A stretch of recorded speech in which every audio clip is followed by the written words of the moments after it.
Welcome to this special VirtuaCon edition of the Play on Target podcast. We're doing kind of a videocast podcast, and today I am submitting to Brian's desires, and he is a big fan of Amber and Lords of Gossamer and Shadow, and we've been trying to do some more work, bringing together people to talk about particular games, and so we thought for the convention, VirtuaCon, which is going on all 3 days this weekend, best 3 days of online gaming, that we would do a session and get people to talk about both these quite closely related games, maybe about their experience with them, running, playing, what the connections are, and what the heck they are. And so with me I have my co-host Brian Cooksey, and he can give his blurb. Hi, yeah, like Will said, I'm Brian. I've been running and playing Amber Diceless since 1991. And I have every single Gossamer and Shadow publication that White Publishing has released. And if you're playing the Play on Target drinking game, settle in. This is going to be a long night. Yeah. And Kristin Hunt? Yep. Hey, Okay. my name's Kristin. I'm actually a player for Lords of Gossamer and Shadow. Most of the time I've attempted to run, but I figured I'd come and do my part for everyone who, wants to play or wants to learn more and my experiences. Awesome. That's awesome. Thank you for coming to do this. And Oh, no problem. Phil Vecchione. Hello, everyone. And yeah, I started playing back around '93, playing Amber Diceless, and ran that almost exclusively for about 5 or 6 years straight, Wow. and then I've played on and off since then. Awesome. And finally, Steve Russell. I am Steve Russell of Wright Publishing. For those who don't know me, I produce and publish the Lords of Gossamer and Shadow diceless role-playing game that primarily leads to the fact that I have the official license to continue the game system for Amber Diceless. Not the setting, for those of you who wanted Amber 2.0. This is not going to ever happen because of the nature of the implosion of the publisher of the Amber novels. You'll never get the licensing for that. So when speaking to one of the original authors on Shadow Knight, Jason Durall, I convinced him to partner with me, and I convinced Diceless by Design, who had the rights to the system, to give me a chance to take a look at that, and I was extremely pleased that they let me go ahead and enjoy doing something like that. I really can't say more than that. I am a huge fan of Diceless and have been a fan of Diceless for since the first day I saw the book, and enjoyed it immensely. But the problem is that even though Amber is a great game and all you need is the core book, I find that it's hard to create new fans when you don't have continuing publication. And the nice thing about Lords of Gossamer and Shadow is we were able to do updated rules, and we were able to do updated artwork and do full color and continue and bring things like the icon deck to the game. So I'm extremely pleased to bring it out, and some of the things that we're continuing to work on, we've brought, as Brian said, he has everything that we've published for Lords of Gossamer and Shadow, which And there's a lot of it. And one of the things we might actually address later on are the Phantom products for Amber, the various promised things that vanished out that we've heard about the manuscripts of. I have to say, my very early days, my first experience with Amber was I would go up to Detroit to the conventions up there and over in Windsor, and several times I had a friend who would go and play in these Amber games, and he told me they were diceless and I should come and play, and I never played with them, though they were run by Eric and his cohorts, and it's one of those big, great gaming regrets I have in my life, is missing out on that. Yeah. We're going to do this pretty informally, and I will start out with the big question. How do you pitch this game to new players? How do you what's the hook for selling this for you guys? I'll just open the table on that. I'll start because I guess that's my job. As we were discussing before we got on the podcast, the two biggest things that I have always approached people with is, it is diceless. That's pretty much the big selling hook. It's a different style of play, and the biggest question I always get when it comes to diceless, well, how does that work? Where's the random element? And the statement I've always tried to explain to people, and anybody who's ever GM'd can entirely believe that the most random thing in your game is not the dice, it is the players, their choices, their crazy schemes, their plans, their ambitions on what they want to make their character become. And the fact that you're on such a demigod style level with this level of play, you realize that if it's player versus environment, the idea is that they automatically succeed. If they are posing another character in the game, then it's about opposing stats and how judiciously the players have spent their points.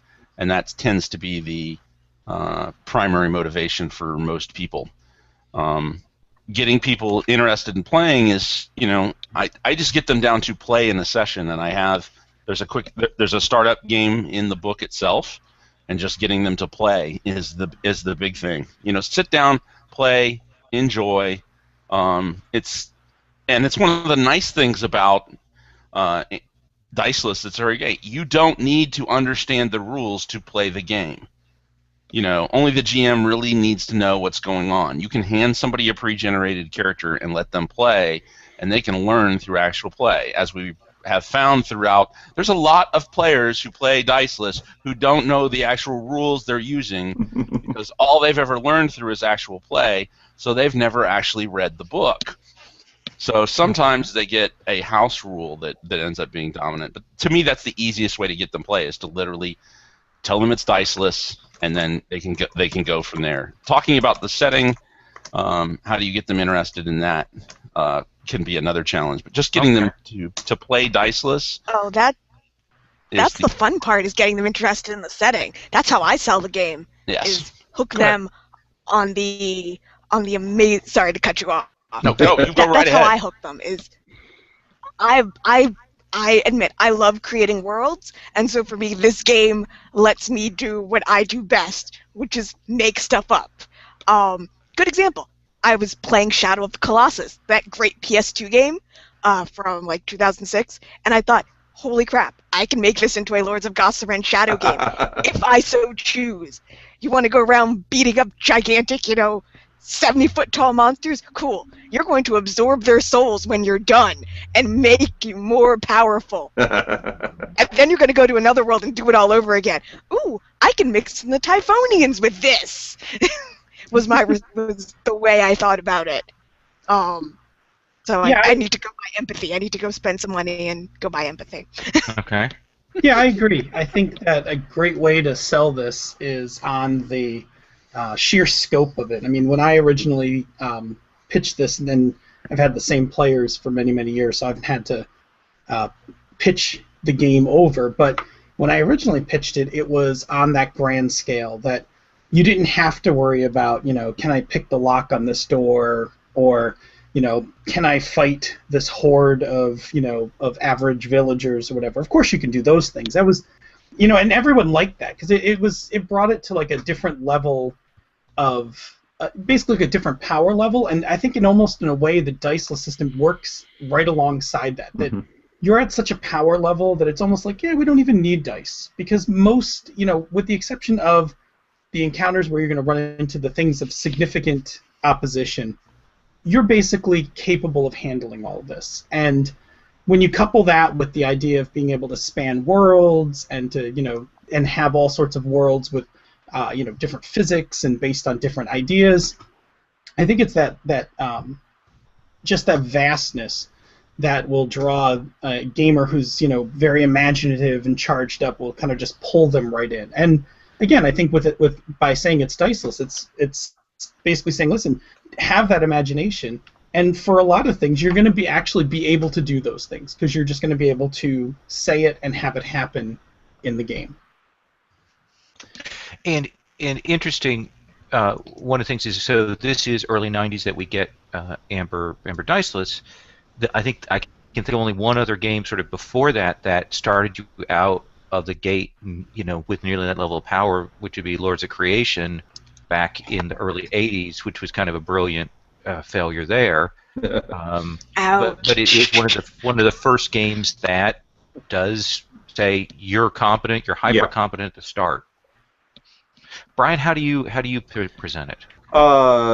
Well, before Lords of Gossamer and Shadow existed, one of the ways I would get people interested is I would tell them you can play Corwin or you can play Kane, and those who had read the books would jump right on it. That was actually how the guy that introduced it to me got me into it.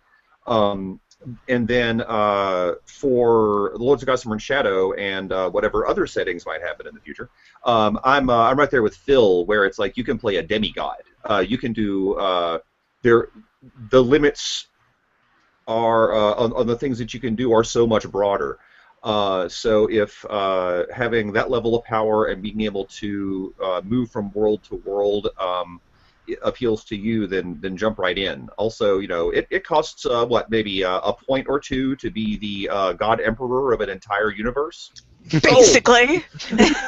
And so I mean it's and then actually Kristin pointed out the setting, and that works too. It's things fit together so well, and you can just the breadth of stuff that's available to you, not only in what your character can do, but in what you can experience. I'll make sure that people I throw that out there as a pitch too.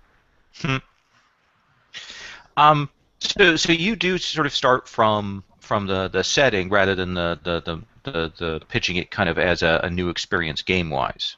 Yeah. I do. Yeah. Okay. Yeah.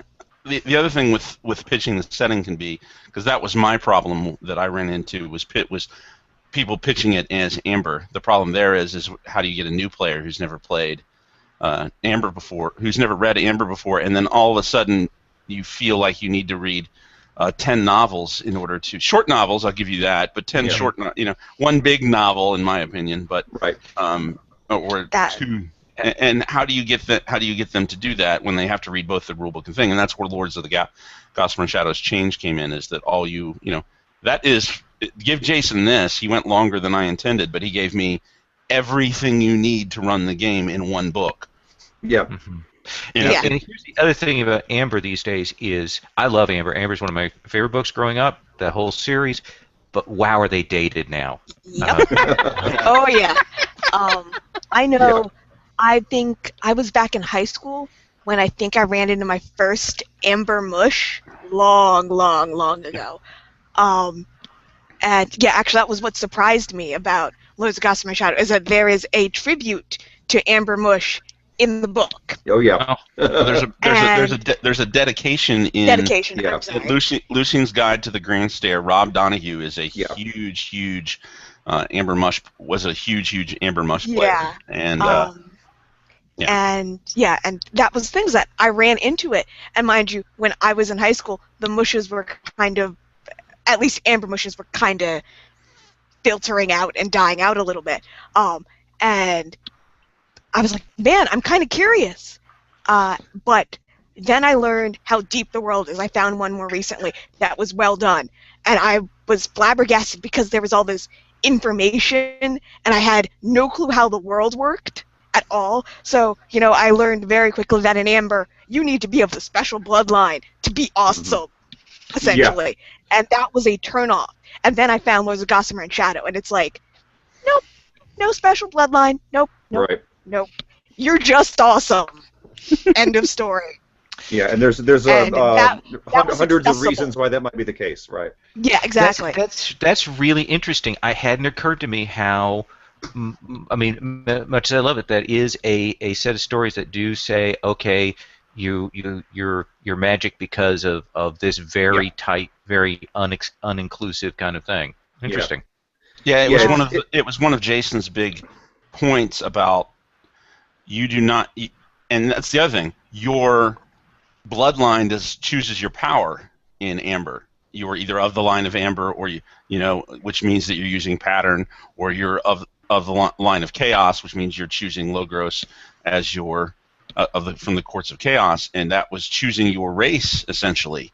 And that was one thing that he did not want in, and it's hard to break Amber players of that idea when they come into Lords of Gossamer Shadow. That it is not always the Dwemerlake don't care about pattern, they don't care about chaos, they don't care about Eidolon, they don't care about Umbra, they care about the shadow that lies between worlds and the absolute darkness. In an Amber turn, the big bad of our setting are from the Abyss. They're not from the Courts of Chaos. They're not from Amber. They are from nothing, and they want to return it all to nothing.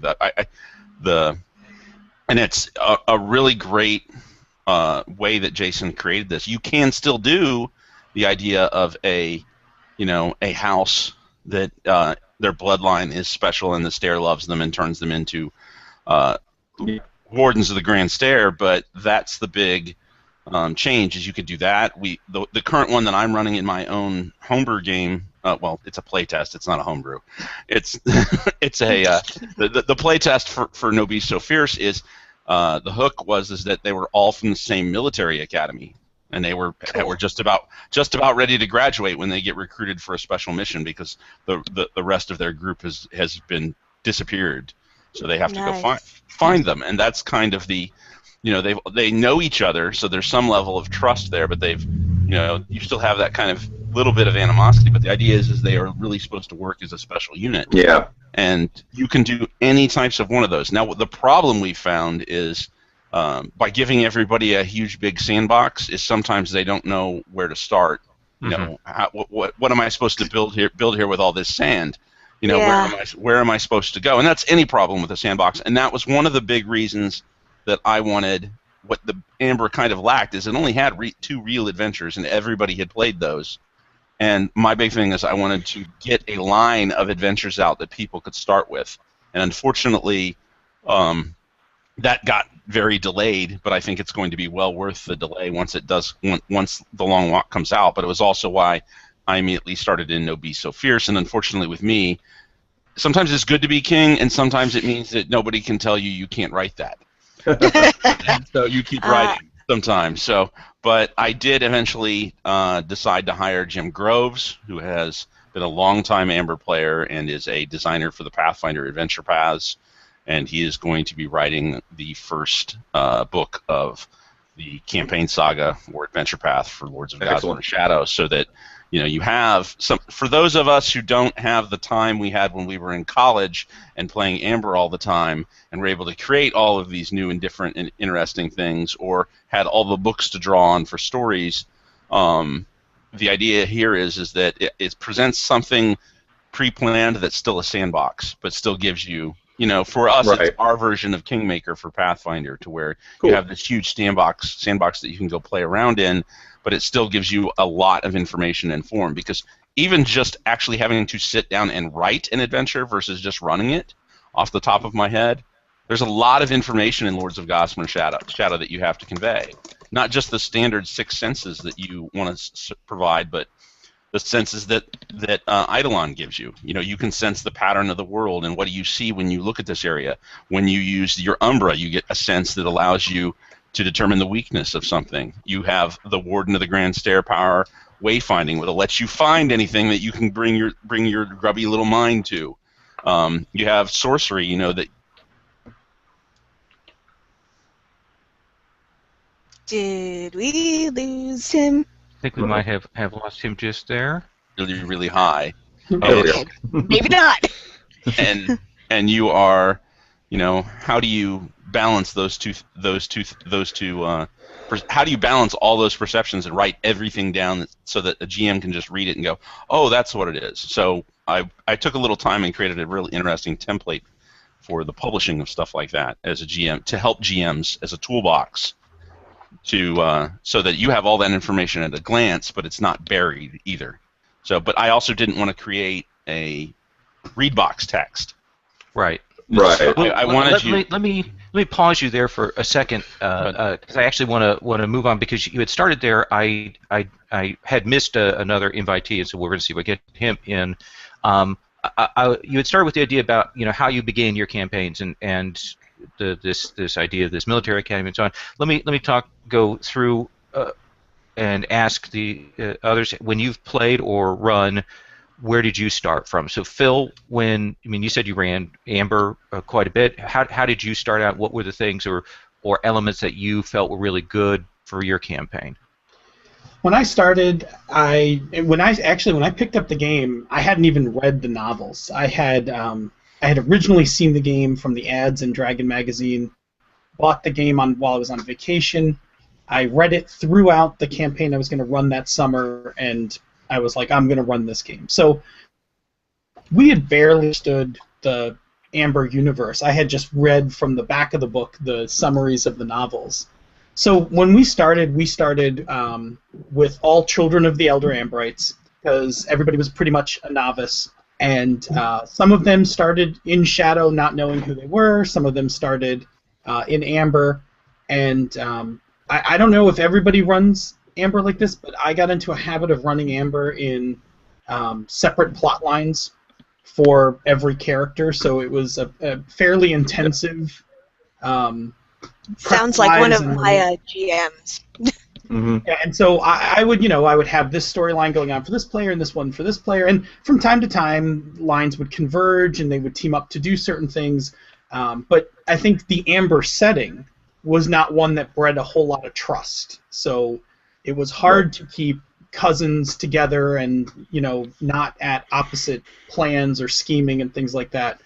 Right. That's how I started. I started with novice, and I actually used them going to get some of their cousins from Shadow and bringing them to Amber as a way to explain this is Amber, this is the pattern, those kinds of things, as a way without having to just narrate to them by taking them and bringing them back through Shadow and having some of the other characters explain it.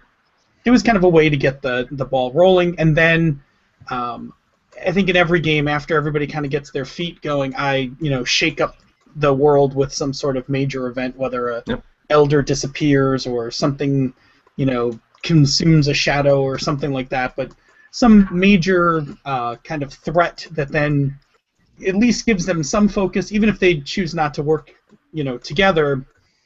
It's this kind of thing that looms over the campaign, and eventually at some point they wind up having to deal with it. So that's a tough challenge for a GM. I mean, for a new game, new system, diceless, and a game where people are going to be out on their own a lot, right? Yeah. I almost failed out of grad school because because I was writing Amber, so vigorously during those years. So. Oh my. Yeah, it was. I mean, it was quite a lot, and I think that's very much the nature of the setting. So I think that setting is one that is labor intensive because that's how the books set it up. The books, from day one, Corwin doesn't trust all of his siblings, and so neither do the players trust all of their cousins or their aunts and uncles, and so you can forget about the kind of D&D party. It's more like here's a loose group of cousins who might trust each other a little, but probably are screwing each other in the background somewhere. Okay. Yeah, that was one of the few things that Amber does exceedingly well. Well, not one of the few things, but one of the many things it does exceedingly well. But it's one of the few games that can do inter-party fighting. Paranoia is one of the few others that does it well. Right. But it operates on that same paranoia type of principle as who can I trust, who can't I trust, and it was one of the things that I wanted to take a step back from. I still wanted you to be able to do that type of play, but it was the one thing I wanted you not to have to do, because the thing I ran in from when I polled people and talked to people about what problems they have is that just like any inter-party fight, it can eventually you have GMs who are having to run spotlights on each individual player, and the other people are bored, so they get bored with the game. The other one is inter-party fighting ends up because people start getting really into it, almost failing out of grad school because they're having to do so much work, or they care so much about their characters that it becomes it actually starts real-world fights, which can be very bad. And those were the three things that I really wanted Jason to address when I talked to him about the manuscript. Is I wanted to be able to do a party, because there's no way you can really do a party and stay true to the traditional Amber. And that was one of the things that I wanted people to see more of, is the idea that you have a shared goal, and that the big bad, the Dwimmer Lake in the campaign setting lend themselves to that, but also the other threats that were on the level, so that it wasn't always this idea that the only people who can threaten the Amberites, the Elder Amberites, is other Elder Amberites. Yeah. That was the real challenge for that. Where in Lords of Gossamer and Shadow, there are many things that can challenge you, though they are rare to find on any Gossamer world. They're extremely prevalent. They're there and they're real. On the Grand Stair. I mean, we have one whole section of the Grand Stair called the Labyrinth, where you have the Minotaur, and yes, he will own you, and he should. And that's and we run from him. That's what we do. Well, Kristin, let me ask you to talk about what your experience has been. Now, you're taking from a primarily player point of view. Yeah. But what have you really dug when you've gone and played Lords of Gossamer and Shadow?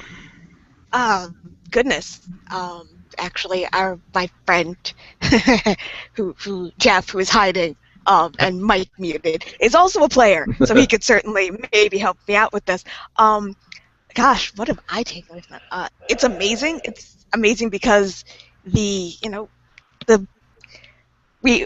and I played in 2 games, and our one game, I don't know which game to talk about now because they were both really good. I think I will. Enough you can divide and conquer here. Start with the Mark Knights one. Start with. I was gonna say let's start with.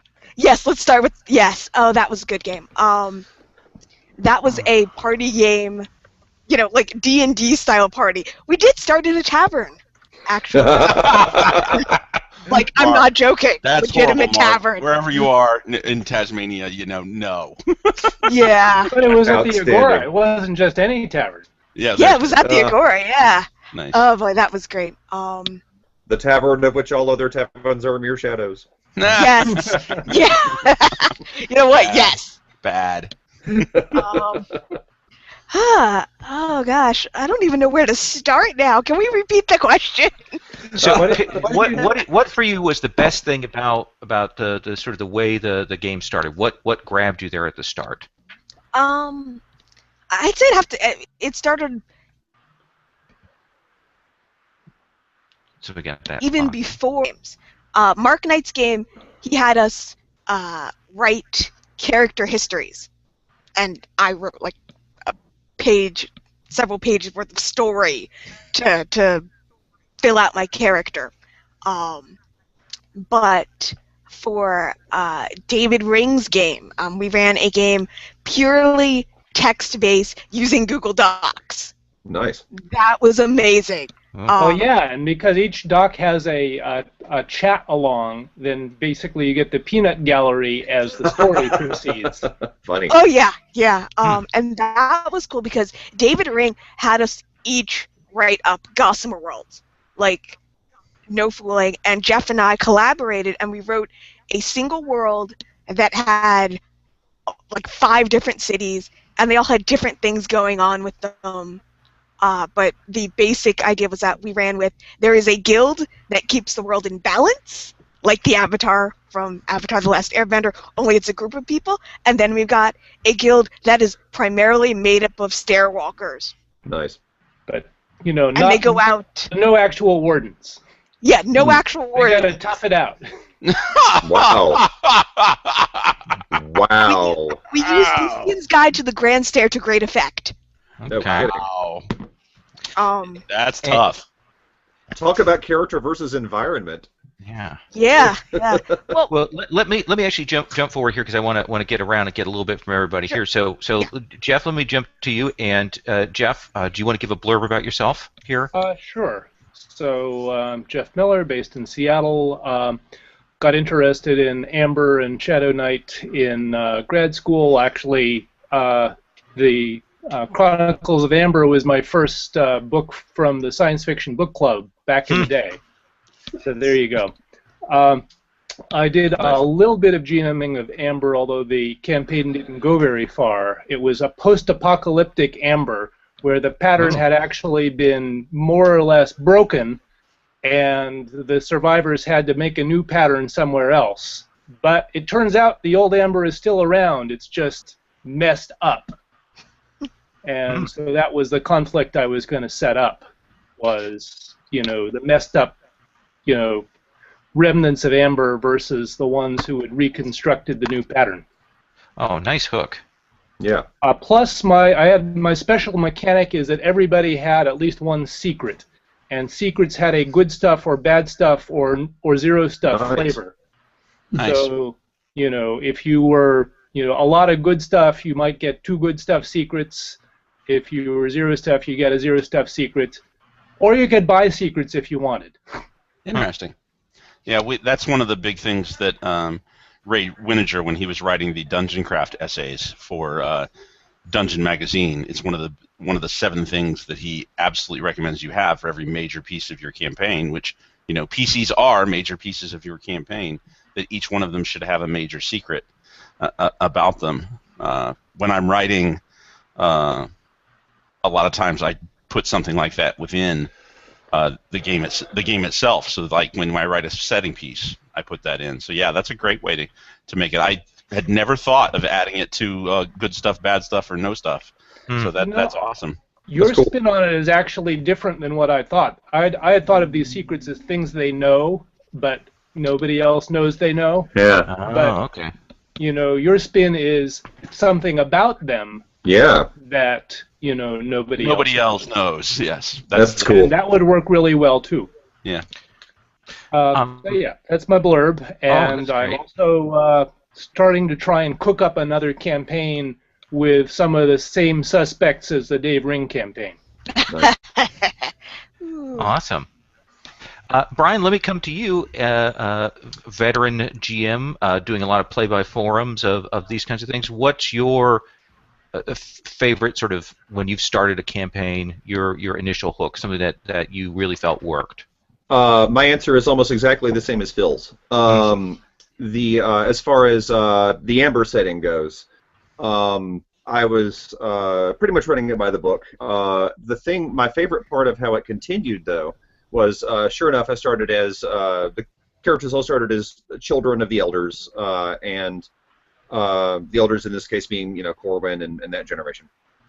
And but then as we played, and that campaign went on for quite some time, the next campaign we played, they were playing the children of their previous characters. So that was awesome, because then I got to bring those people in as NPCs and show them the other side of the people they'd been playing, which was pretty neat. Now, my favorite thing about the Lords of Gossamer and Shadow setting is that Jason did remove the one of the biggest stumbling blocks in getting new players in, which was, it's already been brought up, which was in fact the issue that you have to be of a certain 1 or 2 bloodlines in order to have the the real power.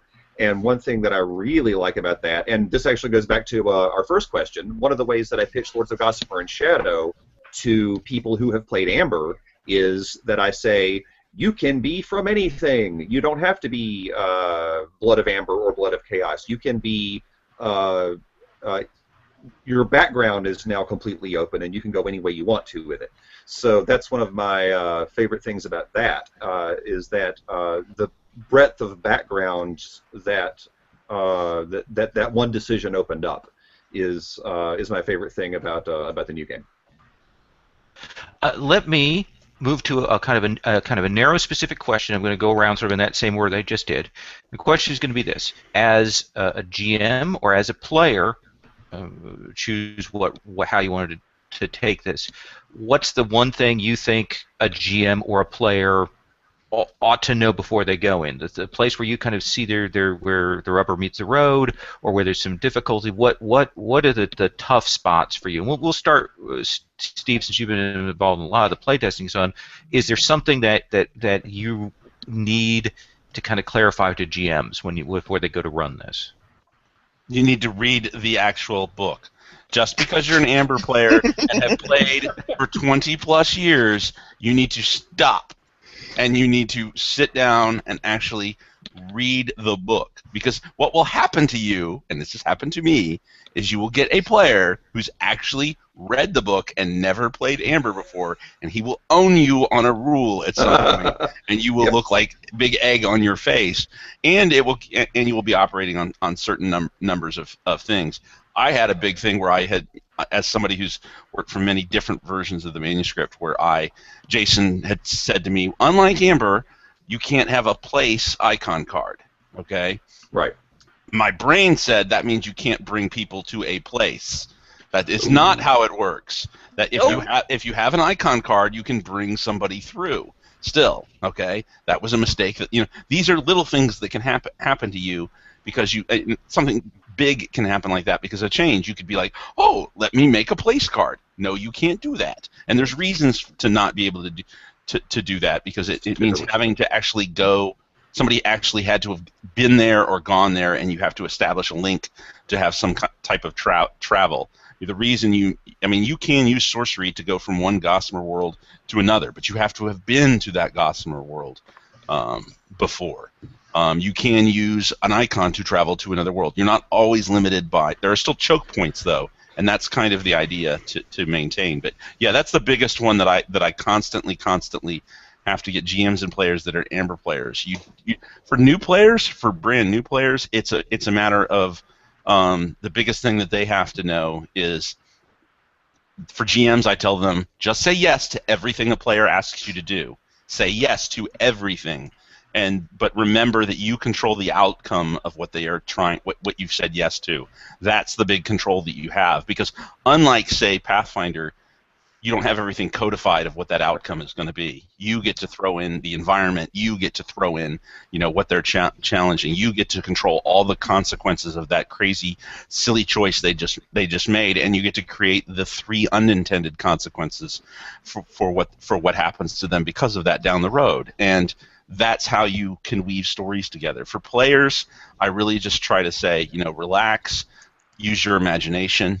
Don't feel like you have to just do what the rules say you can do. Try something different, and that's the real strength and power of diceless that lends itself to a great game.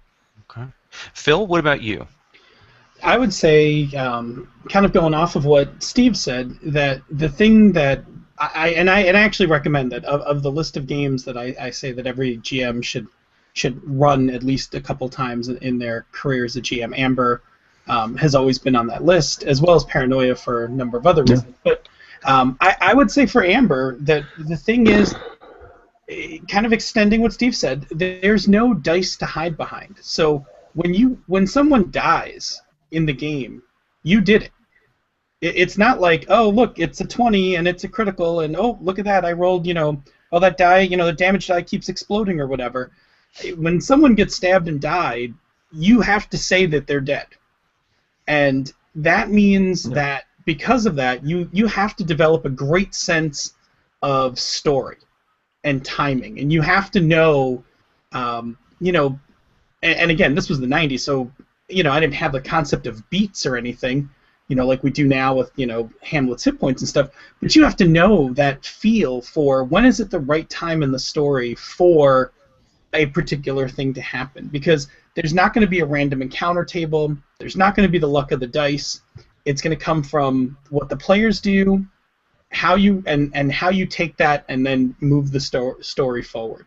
So that's pretty much what I tell GMs, is that you're kind of running naked when you're GMing. Kristin, as a player, what did you kind of have to figure out, or what would you tell a new player? Oh, as a new, if I were going to tell a new player something, I think I would have to tell a new player that they need to relax, because a lot of this game makes people tense when there's no dice. Nice. I tried to get a couple people into it, and the immediate response is, how do I do this? There is no dice. How do I do this? How do I decide to attack? How do I defend? I'm like, describe it. Get up, stand up, be physical about it. Nice. Act it out. It flows so much more beautifully when you do that. Because then you also get the added bonus of, maybe the GM will decide, man, that was awesome. I'm going to make this thing over here happen. You know, like we killed a dragon with cancer. Wow. Okay. Jeff can tell you more about it. Okay. Jeff, what's your advice, either GM or player side? I don't know. I don't know if I have a lot of material stuff to add. That was great stuff about having a strong sense of story and letting the players make their choices and and then just let them know what the consequences are. So I will actually pass along on this one. Okay. Brian? My advice to both players and game masters is to focus on character motivations. Whether it's your character or if you're game mastering, focus on the motivations of the PCs and also on the motivations of your NPCs. Because there are 4 broad stats and a handful of powers, and those are the only things that mechanically differentiate characters. And that's not a lot of difference. Even the big powers are very similar to each other, even though they oppose each other. Eidolon and Umbra have very similar not feels to them. I mean, they have similar power levels. So I mean, you can use some of that. If I'm an Eidolon guy and your character's an Umbra guy, we might be naturally opposed. But after a while, you need to think about what it is that the characters want and what you can put in the way of them getting it. Interesting. Let me ask kind of a couple of quick questions, and anybody can jump in on this. I've got some minor things to ask. One of the objections that I've heard several times when I've talked to people about Amber is they go, well, if there's no dice and if you're just doing narrative, how is it that the GM isn't just showing favoritism and saying this happens? Fiat. How do you answer that question of GM Fiat? It is a legitimate concern. Yeah. As a player, as a player who writes narratively and plays narrative games, for me, this wasn't an issue because I've been playing, lots of different media. So for me, GM Fiat, what is that? I'm gonna write what I'm gonna write, and there's no issue to it. I often have to comfort people with the idea that if you've got a GM that's going to hate you and is going to be a pain in the butt about what you're doing, then you politely leave the game. Yeah. Don't. I have a direct answer to this because one of my Okay. one of my biggest problems is, of course, the biggest market right now of role-playing games is Pathfinder. Those are the most number of players out there for tabletop role-playing games right now. 5th edition is coming, but again, that's another. They're very similar in their directions. But the basic idea is that I'm having to get people who are used to very hard codified rules to play a game that removes dice from their hand and puts a lot more of their imagination in their hands. Though there are still hard codified rules. You still have an initiative order. You still have a number. You still have stats. You still have all these other things that I try to explain to them. That wait, these are all points. In order that you make your own magical items with your points that you spend, and so forth. Is one, showing them what the codified rules are helps. The other thing is reminding them, nothing stops a GM in your Pathfinder game from throwing 5 great worm-red dragons at you. That's as big as a GM Fiat, Great, you beat the big bad. And you destroyed the Lich's phylactery. Well, trapped inside the Lich's phylactery was a Tarask. Okay, so you just let it loose. Okay, there's nothing to stop a GM from doing stuff like that in a standard codified game. So don't think that the GM Fiat is missing from your Pathfinder game. It's there.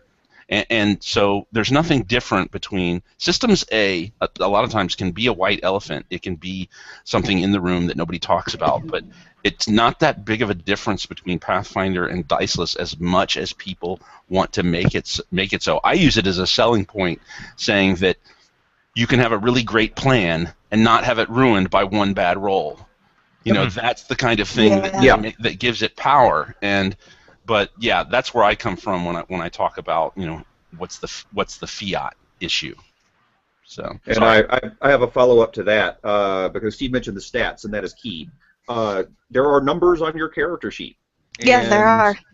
And those numbers are vitally important because they are the only things that determine success and failure in some cases. So as the GM, use those numbers. If your character has a 40 and mine has a 20, your character wins. Congratulations, you're done. But if this prevents GM fiat in a big way, because if the numbers are if the numbers are not the same, then there's your decision. So it doesn't apply in every single case, but it's a really useful tool.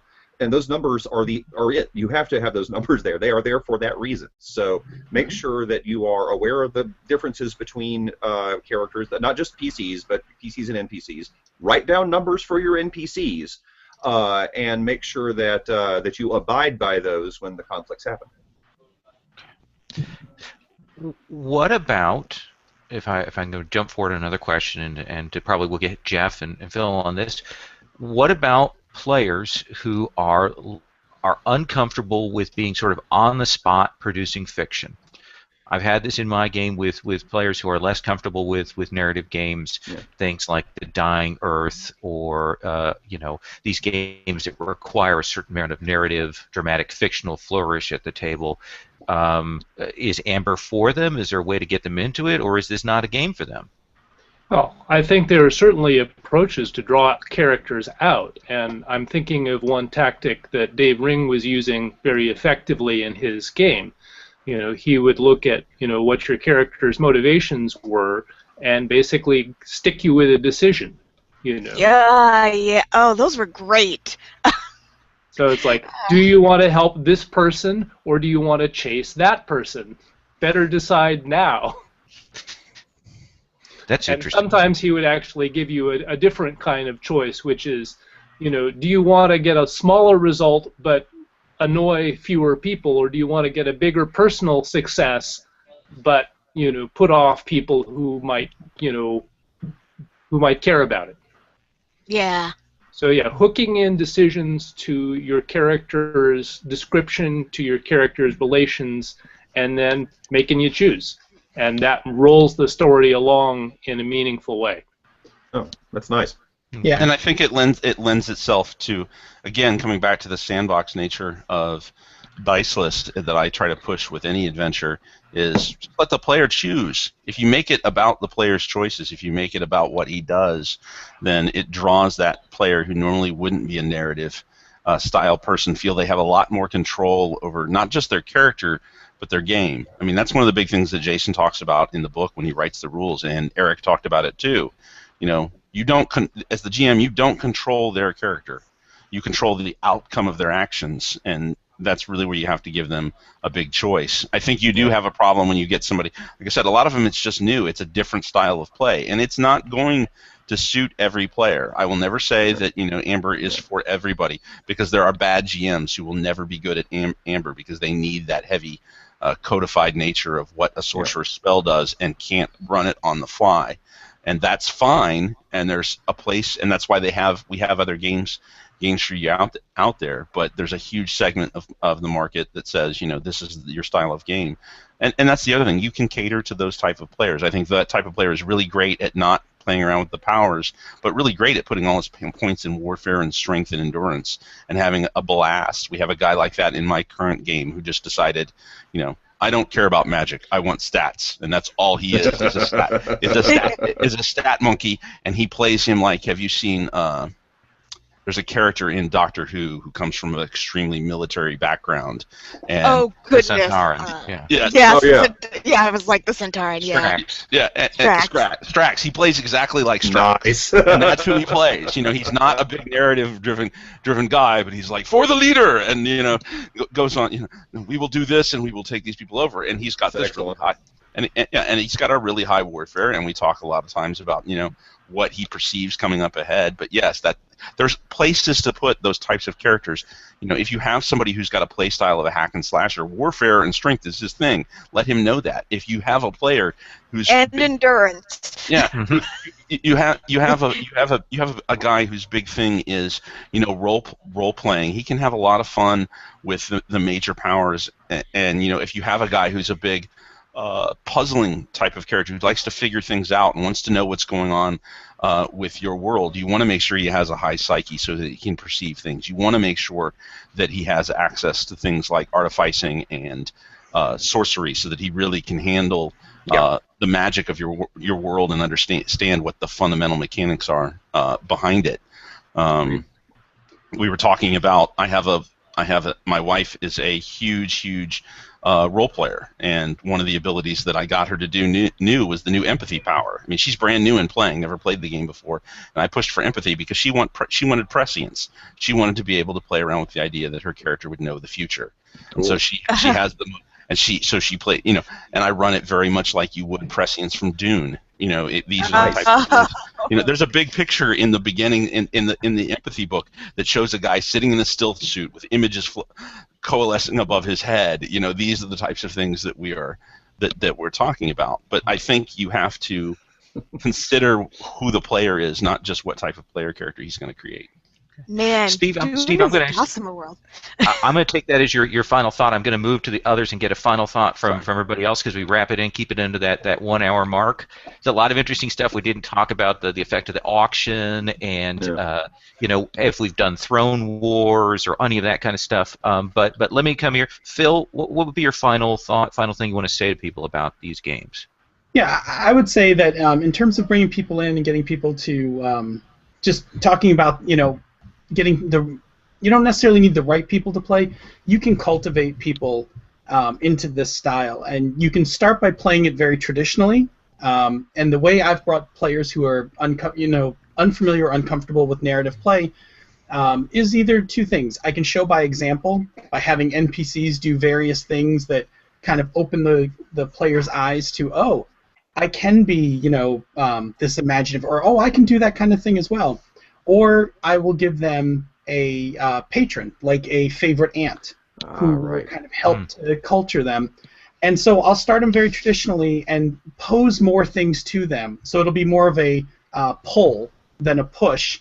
And over time, as they get more comfortable and as they get used to the style of the game and the setting of the world, I can ease back on that, and they will eventually feel me not narrating to them, sense the gap, and start narrating towards me. And so I think you can transition people who have that very traditional mindset into this style of game, but if you do it very deliberately, I think it becomes, I think you can bring that out in a lot of players. Okay. Kristin? Oh gosh, this game has some great, it's got some great pieces, and getting people to play it, or at least try it, is important. Even if they find that it doesn't work for them for whatever reason. I thoroughly intend to grab my little sister and be like, we're playing this game. You want to play Attack on Titan? Lords of Gossamer and Shadow. We'll run around and kill some large creatures with swords. That's a great point. I liked your point earlier about Shadows of the Colossus. It hadn't occurred to me, and I just want to say that visual, once you said that, really clicked for me. Jeff?